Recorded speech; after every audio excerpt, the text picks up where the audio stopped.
El pasado 13 de noviembre, París sufrió un atentado terrorista en el suburbio de Saint-Denis y el famoso Teatro Bataclan, perdiendo la vida 137 personas y otras 415 resultaron heridas. Los atacantes escenificaron sangrientos tiroteos y la toma de poco más de 100 rehenes en lo que ha sido el peor ataque de esta naturaleza en la historia de Francia. Tras estos hechos, el grupo terrorista ISIS se adjudicó los atentados y envió un mensaje a través de sus canales en línea. Francia es un objetivo prioritario. Luego de la conmoción que generó a nivel internacional, diversos países europeos reforzaron sus medidas de seguridad ante la amenaza de ataques posteriores. Sin embargo, y a tan solo unas semanas de los atentados en París, el grupo ISIS atacaba nuevamente en pleno corazón de la Unión Europea. La capital de Bélgica fue víctima de 2 ataques simultáneos, el aeropuerto de Zaventem y la estación del metro Malbec, que costarían la vida de 30 personas y que dejaron un saldo de más de 200 heridos, luego de que integrantes del grupo terrorista hicieran estallar artefactos explosivos en dichos puntos. Frente a estos hechos, y luego de que la bandera de nuestro país apareciera en un video difundido en línea en noviembre pasado, donde el Estado Islámico lanzara amenazas de ataques frente a lo que considera una coalición global en su contra, surge la pregunta de si el Estado mexicano debe tomar las medidas necesarias de seguridad de cara a lo que parece ser un escenario de alerta real. Muy buenas tardes, nos encontramos al norte de la Ciudad de México. Esta es la segunda entrega de nuestro programa Políticamente Incorrecto, un espacio donde vamos a tocar temas de la agenda nacional e internacional sin censura y sin línea mediática. Me encuentro con Juan Iván Peña y con Iván Enríquez. Y bueno, en esta ocasión traemos a la mesa un tema muy sensible que ha estado dominando la agenda de los medios a nivel internacional, que son los recientes ataques perpetrados por el grupo ISIS. Y me gustaría partir en esta ocasión de la tesis de si el Estado mexicano está tomando el debido cuidado frente a lo que ya es una amenaza de este grupo extremista al colocar nuestra bandera en un video que fue difundido en noviembre del año pasado.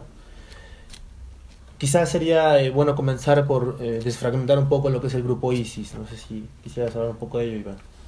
Sí, el grupo ISIS nace a la sombra de Al Qaeda con el objetivo de los mismos objetivos que Al Qaeda.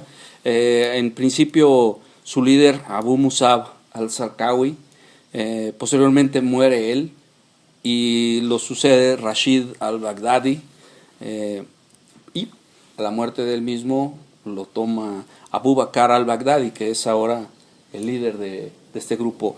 En 2014 declara la independencia de ISIS, de Al Qaeda, se independizan y tiene como objetivo el derrocamiento de Bashar al-Assad, el que ahora rige Siria. Tiene controlado un territorio vasto entre Siria e Irak y obviamente tiene una movilidad de población y está en vías de convertirse en un gobierno, entonces es considerado un protoestado. Se ha autoproclamado como califa con el objeto de controlar todos los territorios donde viven musulmanes y con el objeto también de eliminar a todos los no creyentes, es decir, a todo aquello que no confiese la religión musulmana. Es un grupo que ha sido muy violento y además muy cruento en sus acciones. Le ha dado por publicar o emitir al aire ejecuciones sin ningún recato. Entonces es un grupo bastante violento y es considerado por los mismos Estados Unidos como uno de los grupos más violentos que hay. ¿Qué hay de la estructura operacional de ISIS? ISIS tiene control sobre campos petroleros, lo que le hace tener ingresos diarios por 2 millones de euros. Además ha logrado atacar la conciencia colectiva de un buen número de jóvenes, entre ellos muchos occidentales. Calcula el líder de Europol que hay 5.000 europeos occidentales militando activamente en el ejército islámico, y esto trae por consecuencia que el grupo se ha convertido en un típico grupo de pronósticos autocumplidos. Dice algo y luego se ve obligado a cumplirlo. Entonces es un grupo del que hay que tomar muy en serio las amenazas. Claro, hay una arista que es importante también considerar, que es la postura de los representantes del gobierno federal, en donde también hay diferencia en los discursos. Por un lado sale el subsecretario de Relaciones Exteriores, Carlos de Icaza, a decir que el terrorismo es lejano, ¿no? No lo ve como una amenaza que pueda implicar mayor riesgo para nuestro país. Pero también sale el comisionado nacional para la seguridad, Renato Sales, a decir que en realidad la amenaza que ellos están lanzando en ese video es real, existen posibilidades de un ataque, ¿no? Sí, además, pues como lo hemos sabido, México ya ha enviado cascos azules a estos organizaciones para el mantenimiento de la paz, y es un viraje un tanto ya que había sucedido en sexenios anteriores, pero que se ha ido matizando. Ahora ya tenemos 12 militares actuando como cascos azules en diferentes misiones de paz, y por lo visto hay otra misión que se va a enviar al Líbano. Entonces esto también lo pone en un contexto diferente ya. E incluso hay un artículo de la embajadora Pellicer, Olga Pellicer, en el que menciona que esta postura de México, este viraje de la doctrina Estrada, se hace ya de manera tal vez un poco tardía. Ha existido históricamente en la diplomacia mexicana la intención de participar, de que México participe más abiertamente en el contexto internacional. Sin embargo, también internamente ha habido una reticencia a hacerlo. Tal vez, lo menciona la embajadora Pellicer, tal vez porque pues por ese grado de descomposición que hay en México, donde tenemos abierta una guerra contra el narcotráfico, se han encontrado fosas clandestinas, fosas comunes, infinidad, que no han encontrado finalmente atribuirles a quién. Entonces tal vez eso se puede explicar, o lo explica la embajadora Pellicer, como simplemente temor a que una misión de cascos azules sea impuesta en México también, ¿no? A este factor en el exterior podría sumarse también el elemento del ejército de Estados Unidos, del que forman parte miles de mexicanos. Yo creo que sin duda hay 90,000 mexicanos en el ejército estadounidense, o nacidos en México o hijos de padres mexicanos, que conforman una fuerza operativa casi del mismo tamaño que el propio ejército mexicano en el ejército norteamericano.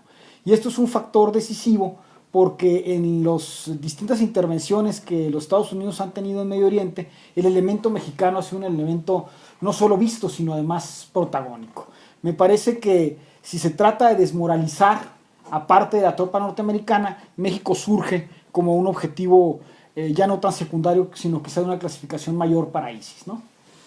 Si a esto le sumas que el mismo gobierno norteamericano, a través del Pentágono, ha otorgado una condecoración al sargento Rafael Peralta por una acción heroica al tirarse sobre una granada de fragmentación en la guerra de Faluya 2003 y salvarle la vida a sus compañeros del ejército. Este acto fue merecedor de una condecoración, la Cruz de Guerra. Está siendo propuesto para la medalla de más alto honor, que es la medalla de honor precisamente, pero por ciertas condiciones le otorgaron la Cruz de Guerra. Pero además de esto, acaban de nombrar un barco destructor de la Marina de Estados Unidos con su nombre, el USS Rafael Peralta. Lo curioso de esto, si pudiera llamársele de esa forma, es que Rafael Peralta es oriundo de la Ciudad de México, nació en el Distrito Federal. Entonces, pues parece que ya encontramos al soldado Pérez. Existe además un elemento simbólico, claro. ¿Y qué me pueden decir también de las fronteras norte y sur? Porque hay un estudio, hay un informe en 2014 de la organización Judicial Watch, me gustaría referirlo, que del fundador, fundado por Larry Klayman, que es el némesis de Bill Clinton, donde él dice que el Departamento de Estados Unidos tenía conocimiento de una célula que operaba en Ciudad Juárez, una célula de ISIS, información que después vinieron a desmentir, o que vino a desmentir el propio Departamento de Estado. Pero ¿qué hay del estatus de la frontera, por ejemplo, en el norte? Yo recuerdo que en aquel mismo contexto el entonces gobernador de Texas había señalado que había un enorme riesgo de que la frontera sur de Estados Unidos fuera utilizada por grupos islamistas para invadir Estados Unidos. En 2014, en el contexto de esta declaración de la organización conservadora que mencionas, la cadena rusa de televisión, Russian Television, RT, dio a conocer un reportaje de un reportero norteamericano, Joe Biggs, quien disfrazado de soldado islamista y con una cabeza falsa en la mano después de haber simulado una decapitación en una zona cercana a Ciudad Juárez y con una bandera del Estado Islámico, salta la barda y no es detenido por autoridad alguna. Esto demostró gráficamente frente al mundo pues la porosidad de la frontera norte, ¿no? Máxime que el secretario de Gobernación ha aceptado que hay 704 pasos en el sur de la frontera, en la frontera sur, perdón, que no hay control, que son porosos. Y si esto lo ponemos en contexto, la frontera sur, la frontera del Suchiate, tiene una longitud de 850, 860 kilómetros y cada 1.2 kilómetros hay un paso donde pues, dudamos que exista control. Eso pues, exacerba el riesgo que estamos corriendo como nación. Es decir, estamos frente a un escenario totalmente endeble, tanto en la frontera sur como en la norte. Hay otro elemento que también juega un factor importante en este escenario y que es la población que es afín a la religión del Islam, al Estado Islámico, que en el caso de Bruselas pues, tuvo un papel importante. Fue 6% de la población en Bélgica tiene afinidad con este tema, ¿no? Pero ¿qué hay de los datos aquí en México? Sí, hay un estudio que indica que la población musulmana o la población afín a la religión musulmana ha crecido de manera geométrica. En México actualmente este estudio arroja que hay más de 5.000, 5.200, 5.700 musulmanes en México. Esto también indica que el 80% son nacidos en México, pero hay un 20% que no, que han sido inmigrantes, ¿no? Esto ha crecido de manera, como mencionaba, exponencial. El último año solamente, en 2015, se detectó que este crecimiento fue de 1.500 personas. Entonces eso hay que tenerlo, hay que tomarlo en contexto. Como hay que señalar también que 300 de estos musulmanes son indígenas tzotziles y tzentales de la zona de Chiapas, de la zona de control del EZLN, que su comandante Marcos permitió el asentamiento musulmán, y esto nos habla también de una tendencia política del Islam de buscar contacto con grupos que están más allá del control del Estado mexicano, ¿no? Y hay otro dato que es muy importante y yo quisiera traer a la mesa. Como bien decías, Bélgica ha sido de un tono amable, de un tono proclive a la inmigración musulmana. Y este hecho no detuvo que Bélgica fuera víctima de un ataque. Pareciera que el criterio en Bruselas, en lugar de cuidar su base de apoyo, porque ahí tenían posibilidades de movilidad, fue el criterio de la facilidad. En esto es equiparable con México. Era más fácil atacar Bruselas que atacar Londres. Por eso atacaron Bruselas. Y es mucho más fácil atacar México que atacar Estados Unidos, ¿no? ¿Qué está fallando entonces en las proyecciones del Estado mexicano? Es decir, pareciera que los temas que ocupan o que prenden ese foco rojo al interior de las instituciones mexicanas son los temas que están en la agenda mediática, los temas que están en voz de la ciudadanía, en voz de la sociedad. Pero ¿por qué se está haciendo quizá una lectura muy ligera de este tipo de escenarios? Yo retomaría la tesis de Philip Tetlock, quien ha sido contratado por los servicios de inteligencia norteamericano. Este maestro de la Universidad de Wharton demostró que saber de un tema no implica poderlo pronosticar, más bien al revés, que entre más especialidad hay en un tema, menos asertividad se tiene. Él desarrolló primero un texto, los superpronosticadores, en el que se determinaba cuál era el perfil necesario para poder pronosticar adecuadamente. Y gran parte de este estudio arrojaba que lo que es importante es el planteamiento de las preguntas. Él utilizaba un ejemplo del periodista Thomas Friedman, famoso columnista del New York Times, que dijo en 2003 que la pregunta que habría que hacerse era si Saddam Hussein era así porque eran las condiciones que le había impuesto Irak, o si Irak era así porque eran las condiciones que le había impuesto Saddam Hussein.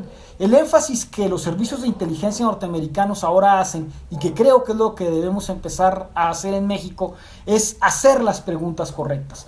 Creo que los especialistas en México, como los de todo el mundo, no tienen capacidad de hacer buenos pronósticos y tienden a decir que los escenarios no son posibles por el hecho de que no son probables. Sí, pareciera que la lógica es, pues, si no ha pasado, no va a pasar, ¿no? Claro. Bueno, pues, ¿alguna conclusión que que quisieran aportar para cerrar?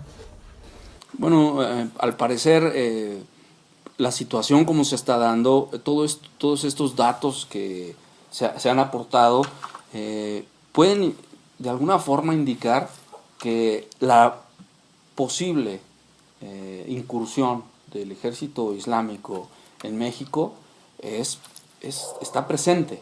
Es decir, nuestras autoridades deben de tomar las cosas en serio. Al parecer, todas estas posturas que se han manifestado parecen más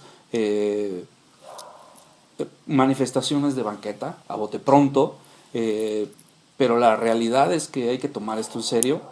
Esto puede ser una situación grave, puede ocurrir una situación grave. Aquí en México hay objetivos norteamericanos que pueden ser atacados, no precisamente, o puede ser el territorio utilizado como paso para hacer algo directamente en los Estados Unidos. Entonces, el tema no es menor, hay que tomarlo muy en serio, y la sociedad también tiene que participar en esto, ¿no? Claro. Yo diría que los gobiernos tienen que responsabilizarse de sus decisiones. Me viene a la mente el gobierno de Aznar y la decisión de acompañar a Estados Unidos en la invasión contra Irak, y luego los atentados de Atocha que trajeron por consecuencia la derrota del Partido Popular. Creo que si México ha tomado la determinación, que me parece justificada y sana, de colaborar en las misiones de paz internacional, creo que si sabemos que hay 100,000 mexicanos incorporados al ejército mexicano, creo que si entendemos que tenemos una frontera con riesgo de infiltración, tenemos a la par que entender que estamos agrediendo en términos reales intereses de un grupo radical o de varios grupos radicales en Medio Oriente, y que hay que tomar las medidas sistemáticas y organizadas que puedan primero poner en el centro del debate la realidad, que los mexicanos cobren conciencia de la posibilidad de un ataque terrorista, porque los memes que se dejaron ver con el asunto de ISIS fueron de ridiculización y de ocultamiento de una posible realidad. Creo que tenemos que estar conscientes de la probabilidad de un ataque, y creo también que la autoridad mexicana tiene que tomar medidas de endurecimiento y mayor posición respecto a lo que un ataque implicaría, porque las condiciones de régimen también serían muy dramáticas. Si el ataque realmente aconteciera y tronaran bombas en Metro Valderas o atacaran un consulado norteamericano con decenas de víctimas mortales, las consecuencias para el régimen mexicano podrían ser catastróficas. Claro, ¿no? La pregunta más bien tendría que ser si el Estado mexicano está tomando las debidas precauciones para este ataque, y qué va a hacer si se produce un ataque de esta naturaleza, ¿no?